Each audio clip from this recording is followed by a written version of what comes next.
परमार वंश के बारे में बताएं जरा। परमार वंश, कोई किंग का नाम बताओ परमार वंश के, और थोड़ा फेमस जो हो, हिस्टोरिकल जिनका वेटेज हो। और हिस्टोरिकल वेटेज क्या, राजा भोज सुनना चाह रहा था मैं, है कि नहीं? परमार वंश में जो अपने असली एग्जाम में आएंगे, क्या कि अपने को उनसे मतलब है जो परीक्षा में कुछ अपने को नंबर दे जाए। राजा तो बहुत सारे है कि नहीं? तो चलो लिखो परमार वंश या मालवा का परमार वंश। चलो अब आते हैं परमार वंश। तो जैसे नाम से दिख गया होगा ये कौन आते हैं तुम्हारे, राजपूत किंग, है कि नहीं? वैसे ध्यान, सभी वंश जितने भी हैं सभी अपने आप में कौन है, राजपूत। चंदेल हो, गुर्जर, प्रतिहार, XYZ, ये सब कौन थे, ओरिजिनली राजपूत, है कि नहीं? चलो क्या, अच्छा ये दिख नहीं रहा है, लिख लो परमार वंश, है ना? पहली लाइन लिखो परमार। अब दिख रहा है कि नहीं ऑनलाइन में, देखें जरा, दिखने लग गया? ये भी लाइट बहुत है। परमार वंश लिखो। परमार शासक प्रारंभ में राष्ट्रकूटों के सामंत थे। राष्ट्रकूट शासकों के सामंत थे, ठीक है? अब लिखो, इनकी प्रारंभिक राजधानी उज्जैन थी। इसको अंडरलाइन करना, कैपिटल जरूर आती रहती है, उज्जैन। प्रारंभिक राजधानी क्या, उज्जैन। परमार किंग सारे के सारे क्या थे, जो हैं सामंत पहले राष्ट्रकूटों के, और शुरू में इन्होंने राजधानी किसको बनाया, उज्जैन को। बाद में फिर अलग अलग सिचुएशन के हिसाब से ट्रांसफर करते रहते हैं, है ना? अब लिखो फर्स्ट में, फर्स्ट किंग इनके उपेंद्र कृष्णराज। उपेंद्र कृष्णराज, हाँ फर्स्ट किंग। परमार फर्स्ट कौन थे, परमार राजा सबसे पहले उपेंद्र कृष्णराज। इन्होंने परमार वंश की स्थापना की थी। हाँ फाउंडर उपेंद्र कृष्णराज। तो सबसे पहला क्वेश्चन आपका एग्जाम में यही बनता है, किसी भी वंश के जो फाउंडर हैं सबको याद रखना, है कि नहीं? तो सबसे पहले तो यही याद रखना, जनरली फर्स्ट किंग यही रहेंगे, है कि नहीं? उपेंद्र कृष्णराज। इनका टाइम पीरियड भी लिख लो, 800 to 818, 800 से 818 तक। तो उपेंद्र कृष्णराज का शासन टाइम क्या था, 800 से 818। इनसे रिलेटेड क्वेश्चन बस एक ही बनता है कि परमार वंश के संस्थापक कौन थे। इससे ज्यादा अपने को एग्जाम में नहीं आता है। फिर देखो बीच में ढेर सारे किंग आते हैं, पर जैसा अपन ने भी पहले ईसवी में सब, ईसवी ईसा पूर्व का भी काम नहीं है, ईसवी के किंग है, ठीक है ना? अब लिखो सेकंड किंग के बारे में, सियक द्वितीय। सियक द्वितीय, सियक सेकंड, सियक सेकंड। अब लिखो, इन्हें श्री हर्ष भी कहा जाता है। सियक लिख लिया आपने, ये होगा सियक, और इन्हीं का नाम है श्री हर्ष। हाँ श्री हर्ष, सियक सेकंड। अब बीच में भी किंग थे हाँ, पर अपन उनके बारे में नहीं, क्योंकि उनका हिस्टोरिकल वेटेज नहीं है। करते ना, सियक द्वितीय।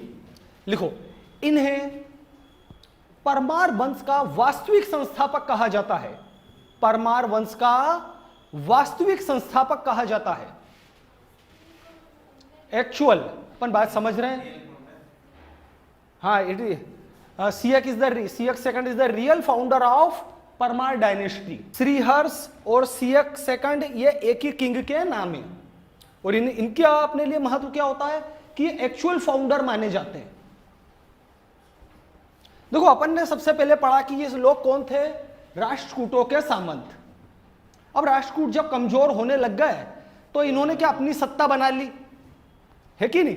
लेकिन अब एकदम से पुराने किंग को तो छोड़ नहीं सकते, कहीं हमला कर दे तो, है कि नहीं? डर तो रहता ही है ना, 50-50। तो इन्होंने क्या करा कि चलो एडमिनिस्ट्रेशन अपने हाथ में रख लिया, सेना ले ली, लेकिन पुराने राजा को छोटा मोटा टैक्स भेजते रहते होंगे कि वो अटैक नहीं कर दे। फिर जब देख लिया कि अरे भैया अब तो बिल्कुल ही खत्म हो चुका, अब कुछ नहीं कर सकते अपना, तो क्या करा, खुद का राज तिलक करवा लिया कि अब हम कौन हो गए, महाराजा। देखो अपन ने शब्द पढ़ा था सामंत। अब सामंत सुनकर आपके दिमाग में क्या बात आती है, कोई ऑफिसर, है ना? आपको यदि मैं शब्द बोलूं राजा, तो राजा सुनकर बात क्या आती, कोई ऑफिसर नहीं, सारे ऑफिसर्स के ऊपर काम करने वाला। तो ये अपनी अंडरस्टैंडिंग है, लेकिन प्रैक्टिकल ग्राउंड करने पर जब काम होता है तो ये दोनों बराबर भी हो जाते हैं। इनके ऊपर कौन होता है, महाराजा, सही है कि नहीं, जिसके पास कई अंडर में किंग काम करें। तो प्रैक्टिकल ग्राउंड पे काम करने में सामंत या राजा का स्टेटस समान ही हो जाता था। तो शुरुआत में ऐसा मानो उपेंद्र कृष्णराज राजा थे, फिर धीरे धीरे उन्होंने अपनी ताकत को बढ़ाया और सेकंड आते आते ये क्या होगा, पूरी तरह से पावरफुल, कि अब हम किसी की नहीं सुनेंगे, हम हमारी मर्जी से चलेगी, हमारे नाम के सिक्के होंगे, करेंसी हमारे नाम पर होगी, है कि नहीं। ऐसा सबसे बड़ी बात ये। इनका टाइम पीरियड और लिख लो, CX सेकंड का 948। अब लिखो नेक्स्ट किंग राजा मुंज। 8 किसके टाइम की बात कर रहे हो, CX द्वितीय भी लिखवा है 843, 843। वैसे क्या मैं आपको सिर्फ एग्जाम ओरिएंटेड फैक्ट्स बता रहा हूं कि ज्यादा से ज्यादा आपके काम आ जाएं, है ना, वास्तविक संस्थापक। चलो अब आते हैं राजा मुंज, है ना, इनके बारे में सुना है कभी तुमने। देखो परमार राजा जितने भी हुए इसमें से ज्यादातर खुद ही विद्वान लोग थे, ये अलग अलग टाइम पर, कि इनको जो है संस्कृत लैंग्वेज या वेद पुराण इनका सबका काफी नॉलेज था, है कि नहीं। वैसे जितने भी अपने राजा रहे MP में, चाहे अपन बघेल वंश पढ़ो, सभी में तो ज्यादातर किंग, सभी नहीं पर अपने आप में क्या थे, विद्वान लोग थे। और राजा भोज के तो ढेर सारी बातें आती है उनके बारे में, तो ये बोलते हैं कि 2000 विद्वान उनके दरबार में रहते थे, ये तक बोला गया है। अब 2000 स्कॉलर लोगों को कोई मेंटेन करता हो। हाँ चलो अपन आगे पढ़ेंगे। चलो लिखो, इन्हें राजा मुंज कौमा मुंज, इनके बहुत सारे नाम हैं, वाकपति, वाकपति द्वितीय भी कहा जाता है। ये एक ही पर्सन का नाम है, मैंने आपको कंफ्यूजन दूर करने के लिए लिखवाए हैं कि आप में मुंज में या वाकपति में कंफ्यूज नहीं हो जाओ, कि कहीं आप पढ़ो कि भाई राजा मुंज तो आप कोई अलग समझो, वाकपति समझो तो अलग। पहले ये उपाधि रहती है जनरली, ये क्या होती है, वाकपति का जैसे अपन हिंदी में मीनिंग देखें तो क्या, विद्वान, इसका मतलब क्या, विद्वान। तो इसके प्राचीन राजा जो बीच में आए होंगे उसमें भी कोई ना कोई वाकपति फर्स्ट रहा होगा, कि संस्कृत का कोई विद्वान है उसकी उपाधि होगी, ऐसा। तो वाकपति द्वितीय, है ना, ये सब इनके नाम है। अब लिखो इन्होंने चालुक्य शासक तेलप द्वितीय, तेलप सेकंड,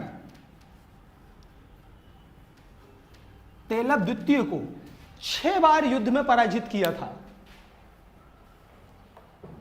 को 6 बार युद्ध में पराजित किया था। चालुक्य भी पढ़ने पड़ेंगे आपको, प्राचीन भारत में आएगा ये, है कि नहीं। तो ये याद हो जाएंगे, पहले तो उनका नाम याद रखना, कंफ्यूजन नहीं रहे। और पहली लाइन क्या आती है कि 6 बार हराया। चालुक्य बहुत पावरफुल किंग थे अपने टाइम के, आप पढ़ेंगे धीरे धीरे प्राचीन भारत में आएंगे, है ना। तेलप द्वितीय को हराया था। लिखो इनके दरबार में, अब देखो अपन आगे क्या लिखने जा रहे हैं कि इनके दरबार में कौन कौन से विद्वान रहते थे। तो देखो कोई भी किंग हो, है ना, हमेशा 2 चीजें याद रखना, कौन कौन से विद्वान उनके दरबार में रहते थे, उनके नाम, और दूसरा यदि उस विद्वान की कोई बुक मिले तो नेम ऑफ द पर्सन और उसकी बुक, दोनों याद रखना। एग्जाम में ये बिल्कुल काम आती है कि नहीं। सभी की नहीं मिलेगी पर अपने को काफी सारे किंग्स के दरबार में रहने वाले विद्वान और उनकी बुक्स सभी में काम आती है ये, तो चाहे प्राचीन भारत हो या मध्यकालीन भारत हो, कुछ भी, है कि नहीं। तो ये ध्यान रखना, क्वेश्चन जरूर बनता है। लिख लो इनके दरबार में पद्मगुप्त, दशरूपक,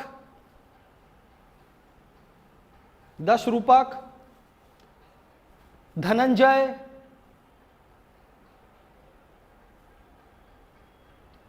धनिक,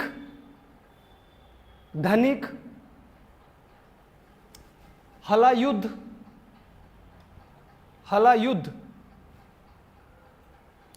अमित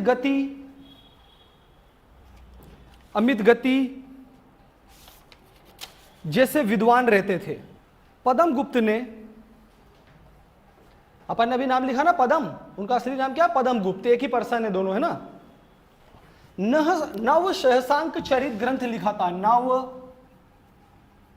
सहसांक, नव सहसांक चरित नामक ग्रंथ लिखा था। चरित मतलब क्या होता है? देवी देवताओं के बारे में लिखा जाता है। जितने भी प्राचीन धर्म ग्रंथ तुमने पढ़े होंगे कभी बाय चांस, तो आखिरी में शब्द क्या आता है? चरित्र। मतलब अपने जो पुराने भगवान हैं, देवी देवता हैं ढेर सारे, उनके बारे में लिखा जाता है ना। पदम गुप्त ने क्या लिखा? नव सहसांक चरित। लिखो। धनंजय ने यश रूप अवलोकन, यश रूप अवलोकन, यश रूप अवलोकन, यश रूप अवलोकन ग्रंथ की रचना की थी, है ना। लिखो। मुंज स्वयं एक विद्वान राजा थे, एक विद्वान राजा थे। इन्होंने मुंज प्रतिदेश, मुंज प्रतिदेश लिखा जाएगा, मुंज प्रतिदेश, मुंज प्रतिदेश ग्रंथ की रचना की थी जो भूगोल से संबंधित है। मुंज प्रतिदेश ग्रंथ की रचना की थी जो भूगोल से संबंधित है, ठीक है। तो इसके जो विद्वान रहते थे वो उनकी बुक्स प्लस इन्होंने खुद ने बुक लिखी है, इसलिए ये काफी महत्वपूर्ण हो जाते हैं। और ये बातें कब की है? लगभग यदि अपन देखें तो इनका टाइम पीरियड क्या होगा? लगभग 850 या 900 के आसपास। तो 900 में लिख दिया था इन्होंने, यानी ज्योग्राफी को इतना समझते थे ये लोग, सही है कि नहीं। अब आओ अपने असली किंग राजा भोज, है कि नहीं, जिनसे रिलेटेड क्वेश्चन बिल्कुल आते हैं। हाँ, आपको कोई जानकारी है बताओ? अच्छा, राजा भोज के बारे में आपने कुछ सुना पढ़ा होगा, बताएं पहले। कहाँ राजा भोज, कहाँ गंगू तेली, उसकी भी बात करेंगे। भोपाल की स्थापना इन्होंने ही की थी, और भोपाल की झील का निर्माण करवाया, बांध भी बनवाया था इन्होंने, है ना। और क्या बोले बोले देखो, अब तुमको बताता हूं उनका कितने एक्सपर्ट रहे होंगे ये। अपने भारत में अवार्ड दिया जाता है लिटरेचर का, सबसे बड़ा अवार्ड कौन सा है? साहित्य का सबसे बड़ा अवार्ड कौन सा देते हैं भारत में? बुकर अवार्ड इंडिया में नहीं दिया जाता है, वो इंटरनेशनल लेवल पर है, अलग है वो। ज्ञानपीठ पुरस्कार है कि नहीं, सबसे बड़ा अवार्ड कौन सा होता है? ज्ञानपीठ। अब आप बोलोगे सर ये कौन सी बात कहां आ गई राजा भोज होते होते? तो देखो, राजा भोज ने धार में सरस्वती का मंदिर बनवाया था, जिनको होता है वांग देवी की मूर्ति, जिसमें जो मूर्ति थी वो क्या कहलाती है? वांग देवी, यानी सरस्वती माता की।